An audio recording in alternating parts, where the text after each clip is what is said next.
from Washington, D.C., this is Balance of Power with Joe Mathieu and Kayleigh Lines.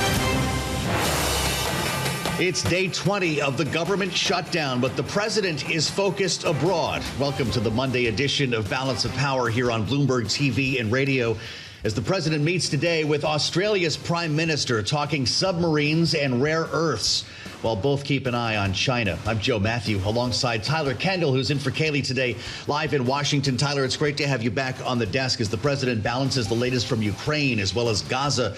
The America First president spending a lot of time with geopolitics here. Right, and not to mention China, of course, also looming in the backdrop. That really a big focal point of this meeting today with the Australian prime minister, them inking this deal for an $8.5 billion pipeline, as it's being dubbed, to give the U.S. access to critical minerals. And of course, that has to do with the U.S. trying to bolster up supply to compete with China. That's right. And it's got the markets in a pretty good mood today as well, after Scott Bessent tried to lower the temperature in talks this week with his counterpart from China. The president, of course, will be in a room with President Xi in days, not just weeks. He'll be heading abroad at the end of this week here as he talks about any number of hot spots around the world. Coming up this hour, we are going to get an update on this. And Tyler as well, we've got our eyes on the price of oil and gasoline as the White House today trumps the first time we've seen the average cost of regular unleaded gas below $3 a gallon in some time. Right, all of us reporters here in Washington getting this readout from the White House, touting this, but of course it's raising questions about perhaps a surplus when it comes to the oil market. And we do want to, of course, check in on the markets, particularly as crude prices are falling today. For that, we go now to Alexis Christoforous in our New York World headquarters for a look at the Monday trade. Hey, Alexis. All right, thanks very much, guys. Stocks are higher across the board on optimism over those upcoming trade talks between the U.S. and China, and on hopes that the government will soon reopen. Traders also waiting on earnings reports this week from some big name companies, including Coca-Cola, Procter & Gamble, Intel, Tesla, the list goes on. We're also going to get an inflation report, finally, that CPI report out on Friday. Right now, the Dow is up 456 points, right at its best level of the session. The S&P 500 adding 70. The NASDAQ composite up 322. The Russell 2000 up a 1.7% at the moment. We have got yields mixed. The 10-year yield, 3.99%. The 2-year yield at 3.46%. Checking commodities, gold also rallying right along with equities today, up 2.33% at $4,349 an ounce. We've been talking about oil throughout the day. We've got West Texas Intermediate down 0.6% now at $57.19 the barrel. And shares of Apple hitting their first record high of the year, up now 4.5%. This is after Loop Capital upgraded the stock to buy from hold, citing strong demand for the iPhone. Also on the move today, shares of Hologic are higher on a report that Blackstone and TPG are in advanced talks to acquire the medical device maker. This deal could value Hologic at $17 billion, including debt. Also on the plus side, we've got Ally Financial higher after TD Cowen upgraded the stock to buy from hold. Also raised its price target to $50 a share from $43. Right now, Ally up 2%. For on-demand news 24 hours a day, subscribe to Bloomberg News Now wherever you get your podcasts. I'm Alexis Christoforous. That's a Bloomberg Business Flash. Back to Balance of Power now with Joe Mathieu and Tyler Kendall.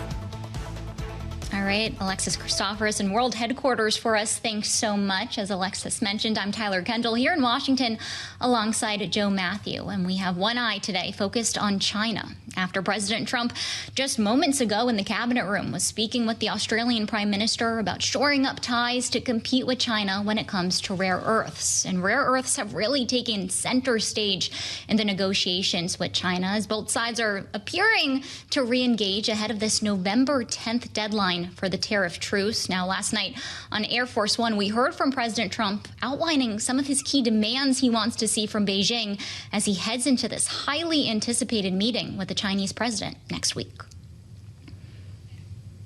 If they don't do business with us, I think China's in big trouble. I'll be honest with you. I think China is, I don't know that they even make it. I really do. I believe that they're in big trouble, and I don't want them to be in big trouble. I want them to do great. I want them to thrive.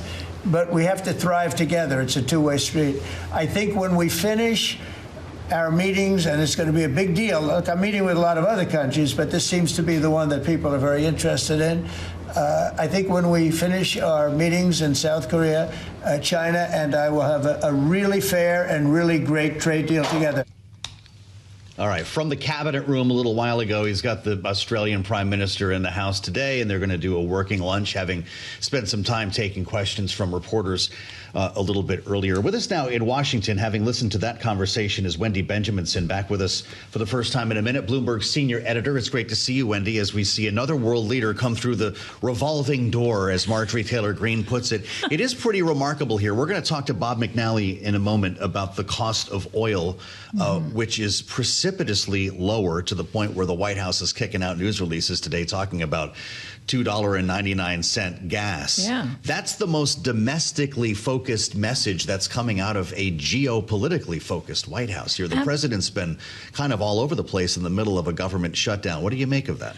Well, it's an interesting dynamic. I think he feels much more comfortable in that space than he did in his first term. Yeah. I think he may be frustrated. Well, he may have just decided the shutdown, he believes his own talking points, right? That the shutdown is indeed the work of the Democrats, whether it is or not, and therefore he'll just let them do their thing while he goes off and has all of these various projects around the world.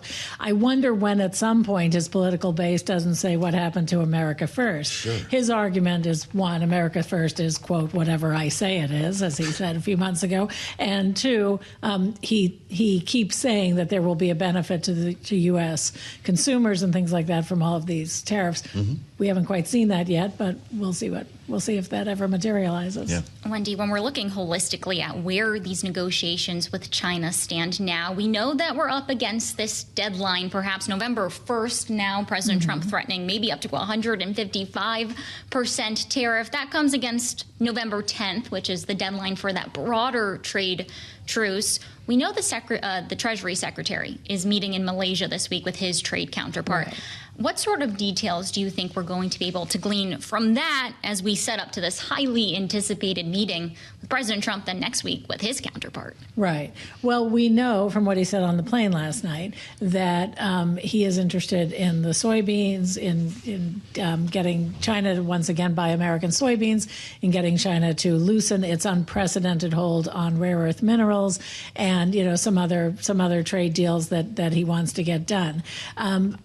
I think may have seen that threatening these massive, 155% tariff on these countries, especially China, seems to result in, China retaliating, and then one of them backs down, and it's this whole dance. I don't know whether, what will come of this meeting whenever it happens. And Trump's deadlines are always a little fungible. One of the things that struck me was that he was asked today in the cabinet room about some report that he may accede to not recognize Taiwan, and he quickly said, "Well, I don't want to talk about that." It seems news if Taiwan is also on the table in the middle of a trade negotiation. Be a pretty big deal. That the would be a apple huge of deal. Xi's eye, I think, is how he put it, which he frequently describes Ukraine as being the apple of Putin's eye. We haven't even talked about Ukraine. There was actually a lot happening over the weekend, including the No Kings rally. The president was posting a lot of stuff on social media, including a video in which, an AI video, he was wearing a crown, I guess embracing this idea. Like there were a couple of, he's dumping manure on the protesters and so forth. Where's the president's head? Before we go to Bob McNally on the oil scene, where's the president's head on the shutdown here? Because he's taken a number of moves to kind of remove the pain points. Right. And he's not talking about it a heck of a lot. Is he concerned with the outcome here, or is this a moment where he can seize opportunity? I wonder if the fact that he's not talking about it much signals that they do know that there is a very, very big risk, a very big chance that Republicans will take the blame for this. Yeah. The Democrats are, for the first time in this shutdown, or the first time, are using the shutdown to stand up to Trump. There were 7 million people protesting.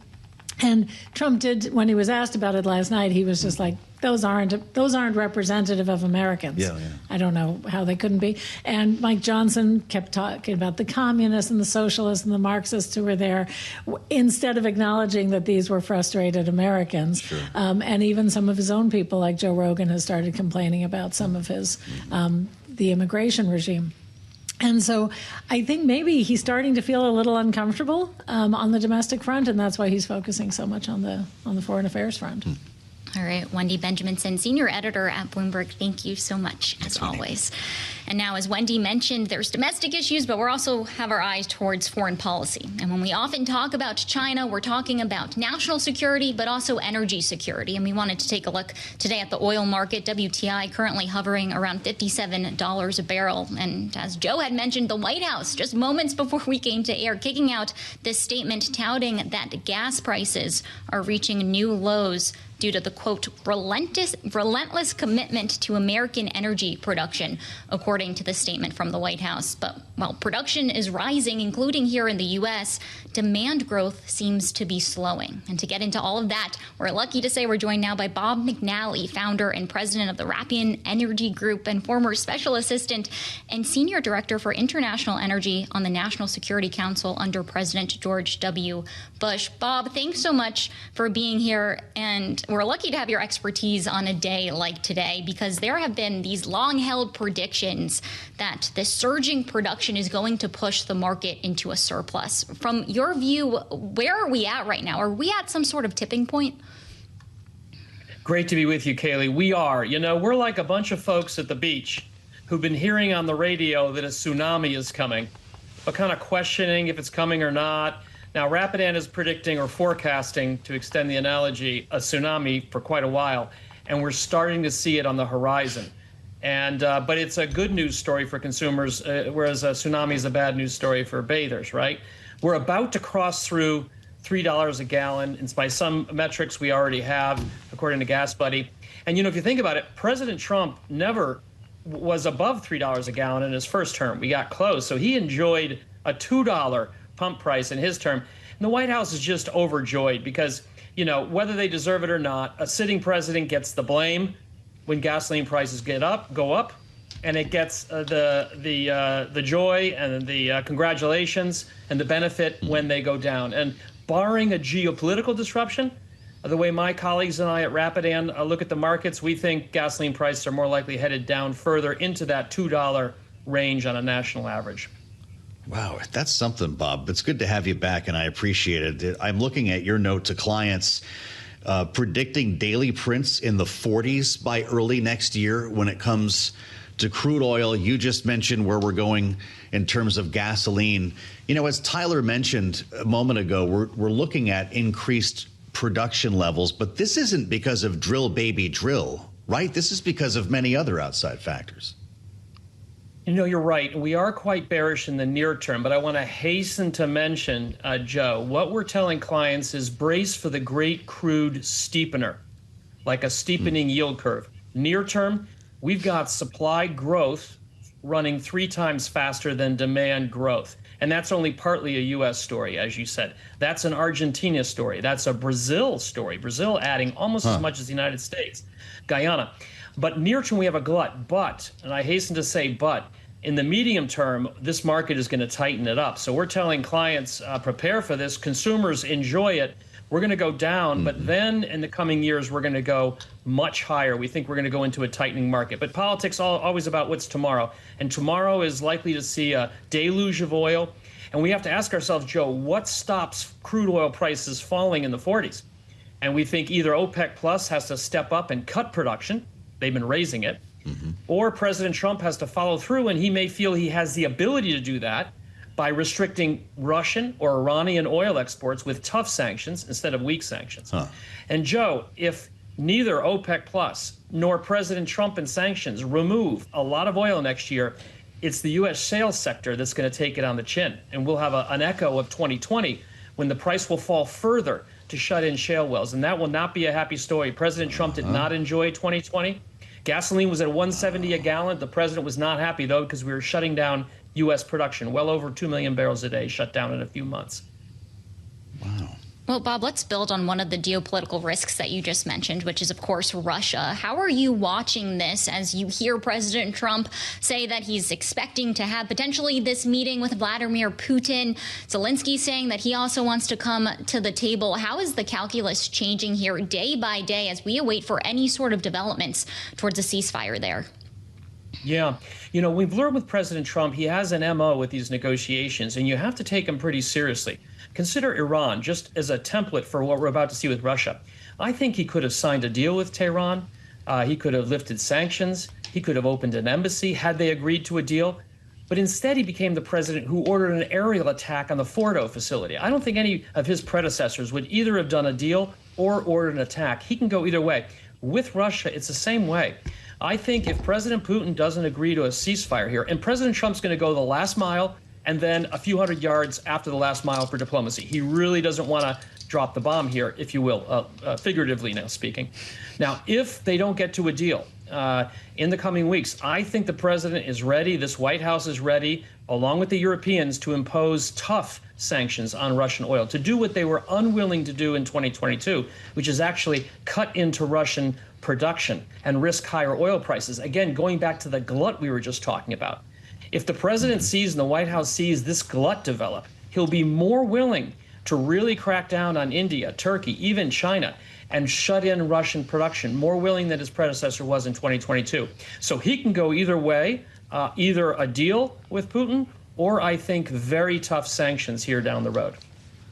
Well, as you predict an oil tsunami, Bob McNally, I wonder what that means for refilling the SPR. Should we not be bidding right now on $50-something a barrel, or to your point, eventually $40-something a barrel oil? Absolutely, Joe, and it's just a shame. And I think there is bipartisan consensus even. We should be doing that. The problem is the money.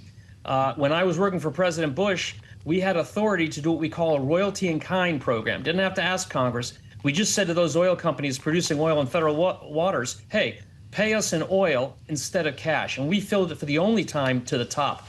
But Congress took that authority away. So I think one thing Congress should be working on with the president is either get that authority back so we can start taking those royalties in oil and fill it up that way, or even better, appropriate the money. We can't even open the government, as you've been talking about all day.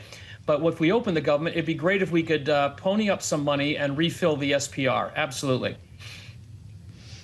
Bob, in the final minute that we have with you, we had reporting out from Bloomberg News this weekend that India is actually making progress when it comes to a trade deal with the U.S. We've heard President Trump suggest that India could abandon its imports of Russian energy supplies. Of course, 25% of the tariff currently in place against the country has to do with its imports of Russian energy supplies, the so-called secondary tariff. But in your view, how realistic is this? Is India going to move away?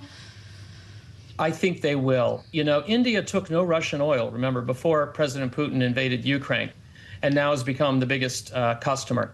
And of course, India has been having a wonderful time enjoying cheap, discounted Russian oil. Who wouldn't? Who wouldn't enjoy a 15% discount on pump prices if you can get it over your neighbors?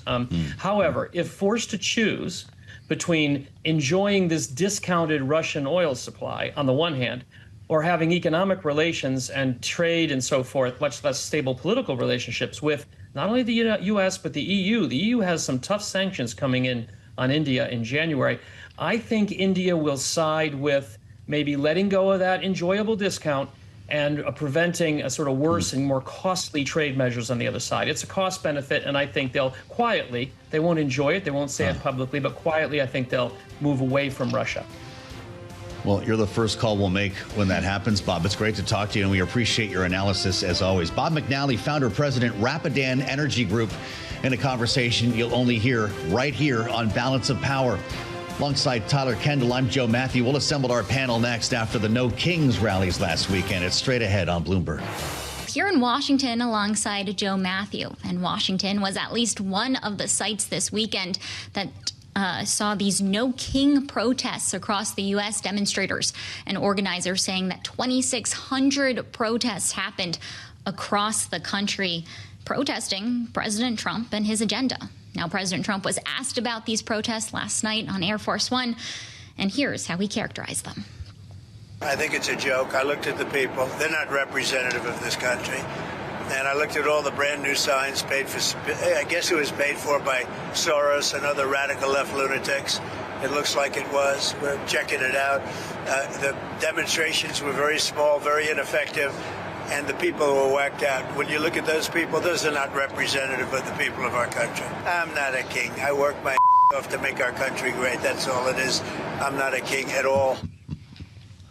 Another day in which we're bleeping the president, referring to some of the costumes there, presumably, as he was making the point there. He said, I guess it was paid for by Soros, very ineffective. People were whacked out. Which brings us to the headline in the Washington Post. Why protesters against Trump are wearing frog, chicken, and T-Rex costumes. Yeah, they were having some fun out there over the weekend. We saw pandas, hot dogs, Santa Clauses, and indeed T-Rex dinosaurs. Now, No Kings, the group that put this all together, and I don't know if it had anything to do with George Soros, says nearly 7 million people turned out for these monster rallies, and you saw the images of them, as Tyler was just talking, if you're with us on Bloomberg TV or on YouTube, seas of humanity in different cities around the country. So we thought we'd see what the panel thought about this, considering the obsession that Washington has with crowd sizes. Bloomberg Politics contributors Rick Davis and Jeanne Zaino are here. Jeanne is our Democratic analyst and democracy visiting fellow at Harvard Kennedy School's Ash Center. Rick is our Republican strategist and partner at Stonecourt Capital. Rick, I can't really imagine you in the T-Rex or the panda costume at a rally like this, but what are we supposed to make of what is the impact politically of crowds of this size gathering on a weekend in October? Well, Joe, you know, it is Halloween season, and so no telling what Rick Davis is going to show up like on the 31st of this month. But you're right. I mean, it looked more like a Comic-Con convention as it did to a government protest, and I think that's great. I was actually very impressed with the fact that there wasn't really any violence. There wasn't a lot of troublemaking. I guess Antifa didn't show up for this parade. And so I think that's a real tribute to America. I mean, like, nobody likes a good protest more than Americans. We found our nation over protesting.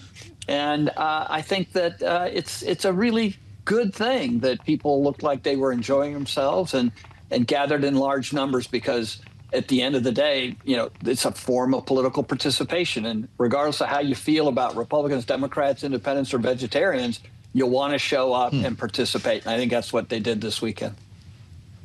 Well, Jeanne Axios is reporting on some of the preliminary data collected by American university researchers that track protest movements. It found nearly 90% of the participants this weekend identified with the political left. Jeanne, how effective is this for actual change when it comes to the policies that these protesters are protesting? Yeah, Tyler, you noticed that Rick did not deny he wasn't under one of those costumes, like the chicken or the panda. So you may just see him when he comes in for the show on the 31st in one of those. Yeah, I mean, not surprisingly, we are talking, I think the number was about 7 million, which is up 2 million from the summer protest, the No Kings protest, which was the third largest in American history.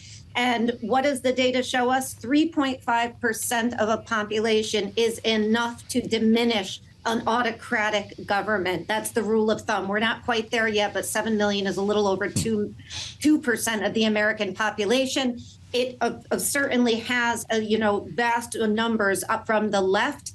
But the question is, does that start to bleed into the moderates and even some people on the right in terms of how they vote? And we're going to have a go at this in just a few weeks when we see these big elections in New Jersey, Virginia, and of course, New York City. So I think we have to wait to see what the ballot impact is. But no doubt, these are huge numbers of turnouts. And as you mentioned, Tyler, 2,600 locations around the country. That's pretty impressive for this group. And so what do we make of the president's reaction, Rick? I guess it's somewhat predictable. He called it a joke, as you just heard. I looked at the paper. He said they're not representative of this country. But of course, the numbers are pretty remarkable here, not just the number of people, but the number of different events, as Jeanne and Tyler have qualified. You saw what he put on social media, the No Kings rally. He's in this AI video wearing a crown, flying a fighter jet that's literally bombing the crowd with manure. He's dumping poop on American cities. Rick Davis, what do we think about the commander-in-chief in a look like that? Well, every time I think I've seen a new low coming out of the White House, I lose my breath at the next version of that. And this was pretty comical in the sense that He's obviously not taking any of this very seriously. But to disparage people like this reminds me of Hillary Clinton calling his supporters deplorables, and that got them all rallied up. Probably helped, defeat her as a result of it.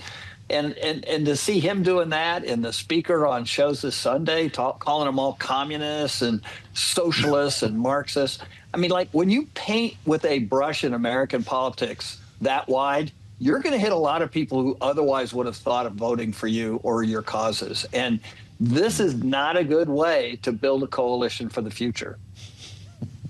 Well, Jeanne, let's get your reaction to the White House's response here, but also talk about some tangible policy, because as President Trump was alleging that these protests are ineffective, he was also talking about the government shutdown in his remarks over the weekend, blaming Democrats again. How are we seeing these two things collide this weekend, as the government is now officially the longest government shutdown, the third longest government shutdown in U.S. history? Yeah, and many people are predicting, as you know, Tyler, that it could be the longest, given where the president is headed in the next few weeks overseas, and the need for him to step into this if we're going to see an end to it. I think for the Democrats, the warning here is that, yes, you can get out large numbers of people against Donald Trump. No question there. The problem for Democrats is going to be articulating just what you mentioned, Tyler, what you are for from a policy perspective. I think they've done that better than I expected in terms of the shutdown on healthcare. Whether that resonates in the end is another question. But they're going to have a message. And I believe that message should be cost of living. I'm in New York, as you know. We have the New York City mayoral race coming up. And one of the reasons Zohran Mamdani has resonated here is because he's talking about people's lives, the amount it costs to buy groceries, the amount it costs to rent an apartment, how difficult it is for people to make ends meet, and how concerned they are. That's what I think the Democrats need to articulate. And these, so far, protests have been great at getting large numbers out, but they've been more anti-Trump than pro-something. And that's what I think the Democrats are going to need to work on if they're going to resonate at the polls. Interesting. There's a new bill to pay federal workers who have been furloughed, along with members of the military. Once this pay cycle is exhausted, they're going to have to fund military as well again. And it looks, Rick, like this is going to happen Wednesday or Thursday in the Senate. But interestingly, no one seems to think it's going to pass. A few Democratic senators, much like we saw with the continuing resolution, will probably get on board. But wouldn't that be a good look for Democrats to vote to pay the workers? Yeah, there's a precedent to this, too. We've had partial government shutdowns in the past that have gone a long time and don't wreak havoc in the lives of government workers like the military and other essential personnel. So I think it's a risky strategy for Democrats to all of a sudden play hardball with the lives of these employees. They can't sustain long terms of being out, like the senators and the congressmen and frankly, the White House staff, who are getting paid every day. And so I think you got to have some sensibilities around that.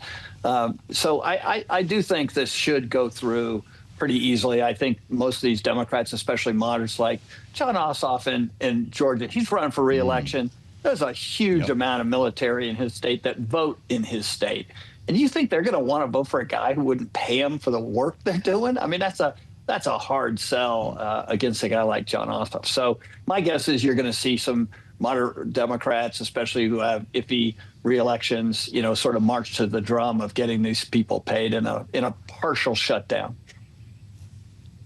Well, Jeanne, what's your assessment? Should Democrats get on board with this bill that would pay these essential workers? And who are you watching? The same sort of names that Rick's laying out here? Yeah, absolutely. Ossoff is a great example, and I think Democrats should vote for it. I've been against this shutdown from the beginning, but I think they should vote for it. I also think this would be more effective on the Republicans' part if the president was spending less time overseas and with foreign leaders and more time focusing on reopening this government and the concerns of Americans. So I think it's effective, but I don't think it's effective enough when he's got this revolving door, as Marjorie Taylor Greene says, of foreign leaders and far less focus on what's going on with Americans. All right, our political panel today, Rick Davis and Jeanne Zaino, both Bloomberg Politics contributors. Thank you both, as always. And Joe, it feels like we're ramping up here. Some of the pressure has been taken down, but of course, we're marching on to November 1st, the open enrollment start date. Open enrollment November 1st. Something else that happens on that date as well was the expiration of SNAP benefits. So you're going to start hearing a lot more talk about the 1st of November as the next inflection point on the calendar. And let's remember, the president did unlock funds to pay active duty military, but that was only one pay cycle, $8 billion.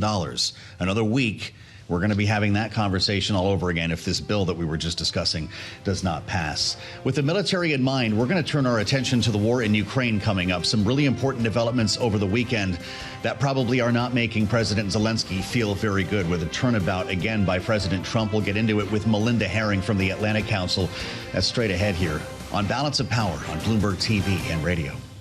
I'm Tyler Kendall here alongside Joe Mathieu in Washington, where foreign policy has really taken center stage in recent days. Today, President Trump welcoming the Australian Prime Minister to the White House after Friday's meeting with the Ukrainian President Volodymyr Zelenskiy. President Trump was asked about the state of negotiations and the war earlier today in the cabinet room and had this to say about those talks.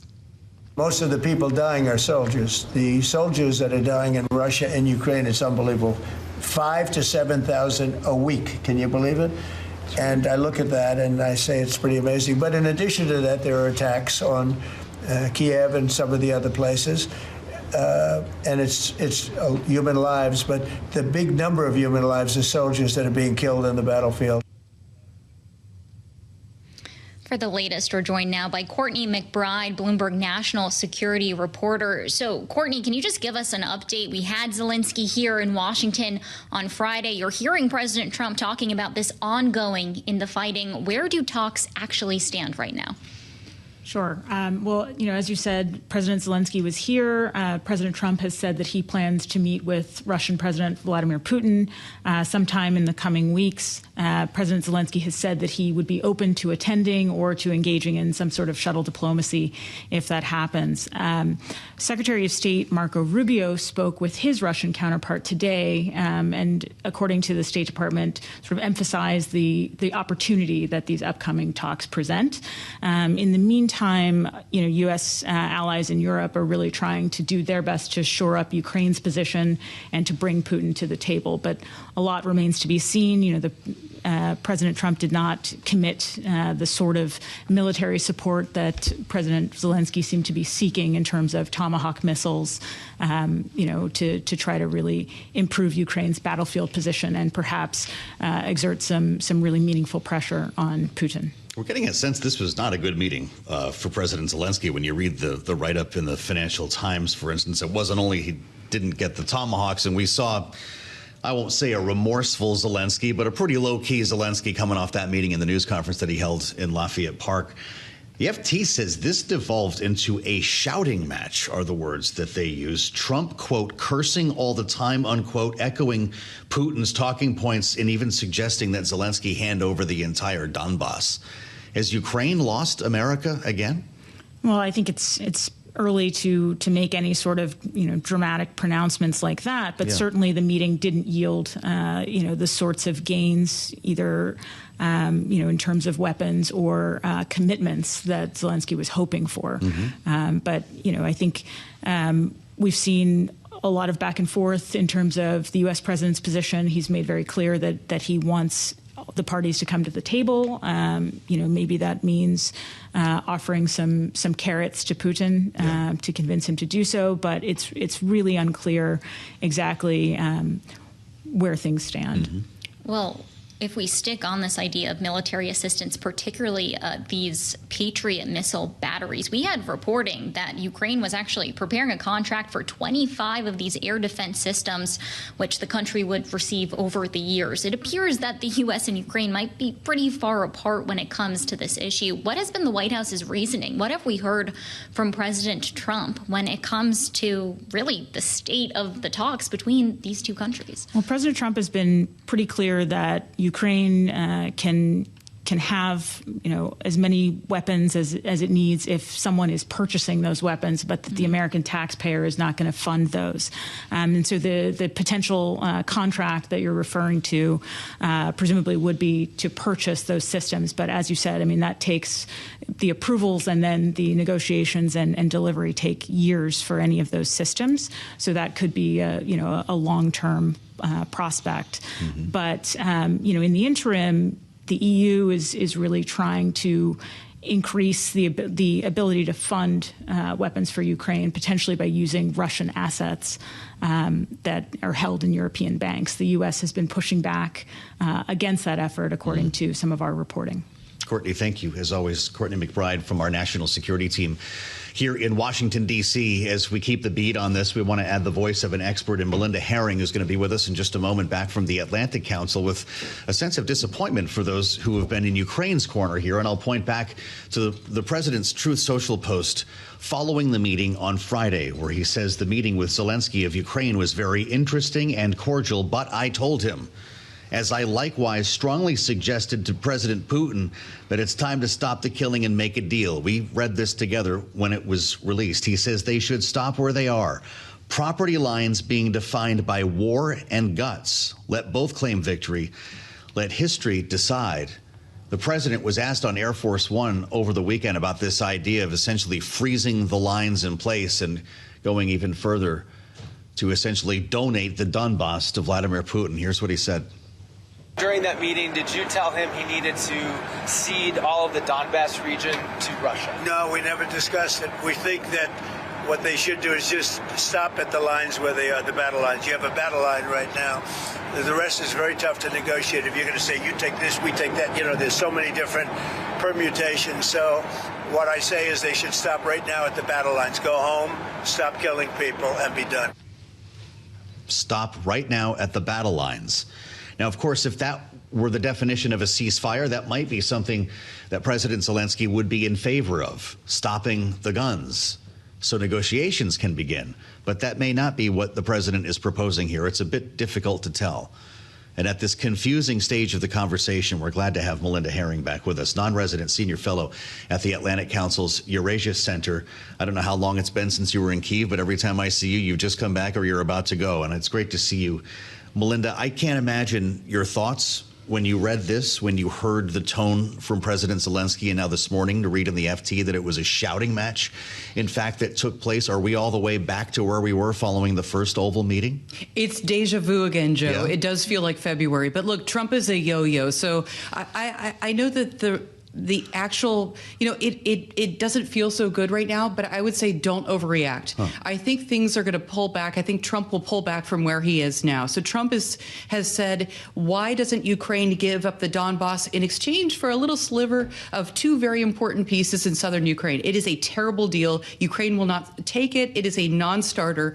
And I'd like to ask Donald Trump, what about the security guarantees? Where's the ceasefire and where are the security guarantees? Why on earth would Ukraine take this deal when there's no guarantee that Russia won't strike again? Can you actually give us a little bit more context here when you hear the president say that we should stop right now at the battle line? What are these regions? Why are they so imperative to Russia's ambitions here? Just give us a little bit of why this has really been long a flashpoint in this conversation. Sure. It's great to be with you, Tyler. So look, Ukraine is a huge country, and Russia occupies about 18% of it right now. You remember back in 2014, the boot of Ukraine, Crimea, was illegally annexed by the Russians, and there was a fake referendum. So that's one piece of the story that goes back to 2014.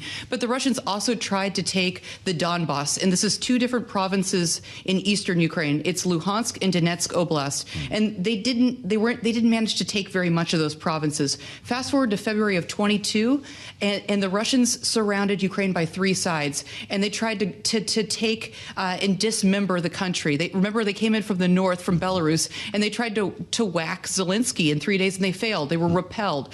But a lot has happened since then. But this area out in the east is important because they've been fighting about it for a long time. But just to summarize it in a sentence, Russia is not an empire without Ukraine. So that's why it's so important, and that's why Russia can't let Ukraine go. The president was asked in the White House a short time ago by a reporter about, it was only, just a couple of weeks ago, he said that Ukraine was capable of winning back all of the land that Russia had occupied. He's singing a pretty different tune now, and was asked about that change in rhetoric, and he said they could win the war. He still, in fact, believes that. I just don't think they will.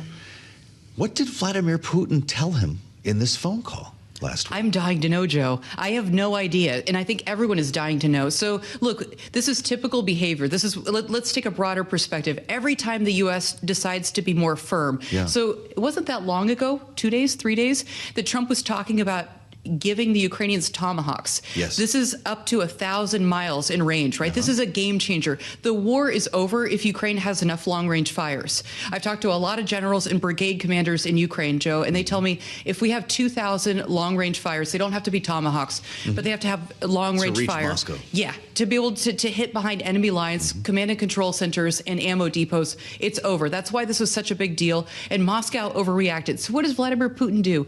He gets on the phone with Trump, and he sweets talks him. I don't know what he offered him, but we do know one thing about Donald Trump. He's vain, and he really wants a Nobel Peace Prize. And he has, how many wars has he solved now? 8, 9? Yeah. I think he's claiming 9. So he knows that he's not going to get it until he can bring peace to Ukraine. So he's frustrated, and he's emotional, and he thinks that if he lashes out, he may cause the Ukrainians to capitulate. Ain't going to happen.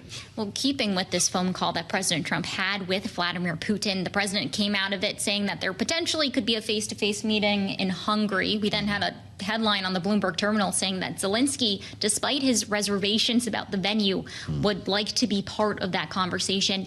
Can you just talk a little bit about the geopolitical forces here if such a conversation was going to happen in Hungary? So to my knowledge, Putin hasn't agreed yet, has he? That there's nothing formal that we're aware of. Only from the truth do we know this. So this is sort of the shocking part, is that Trump has made such an about face on the promise that Putin might appear in Budapest, and there's no commitment from the Kremlin. So I think Washington really gave a lot away on Friday for no good reason. But the geopolitics, I mean, look, Putin is delighted. They are mixing martinis. I was just looking at the Russian newspaper coverage. They are mixing martinis in Moscow tonight. They are so delighted. They think that the European Union is full of hypocrites, and they think they punched Zelenskiy in the stomach. That's one of the titles that I saw. So they are very, very happy with the outcome. And Hungary is not a place that's hospitable to the West, to Ukraine, to Western values. Remember, this is the home of Viktor Orban, and he's tight with Putin and also Trump. So what would be the optics of a meeting like that? To think that Zelenskiy would show up. We just saw what took place in Alaska. Now we're going to have Viktor Orban essentially controlling the optics around a meeting between these two presidents with no preconditions. Is that the assumption? I don't think it's going to happen, Joe. You don't think the meeting takes place? No, I don't think it's going to happen. Look, let's ignore the hysterics for a minute. The war is going to continue till at least next spring or summer. The Russians are going to continue at the same pace, the same intensity of the war right now until about Christmas. Something happens in Christmas, the leaves start to fall off trees, which means the Russians won't have as much air cover. So same intensity till Christmas, then it will diminish a little bit, and then as spring changes, there'll be another big push from the Russians. And the Russians are going to see what they can get, and they're going to see what kind of mood Donald Trump is in. And what does this mean? This means that human beings in Ukraine, children, women, elderly people are going to suffer. And the winter is going to be very hard. We see the Russians hitting the grid right now. I saw pictures of Kiev, a city of 4 million people, in pitch blackness. We're going to see more and more of this. And unfortunately, the U.S. government doesn't have anyone who's paying attention to the energy picture. It's going to be a cold winter, Tyler. A lot to follow here. Of course, Melinda Haring, non-resident senior fellow at the Atlantic Council's Eurasia Center. Thank you so much. As always, we're going to continue this conversation. You can see Joe back on the late edition of Balance of Power at 5 p.m. Eastern. I'm Tyler Kendall here in Washington. Bloomberg Business Week Daily is up next.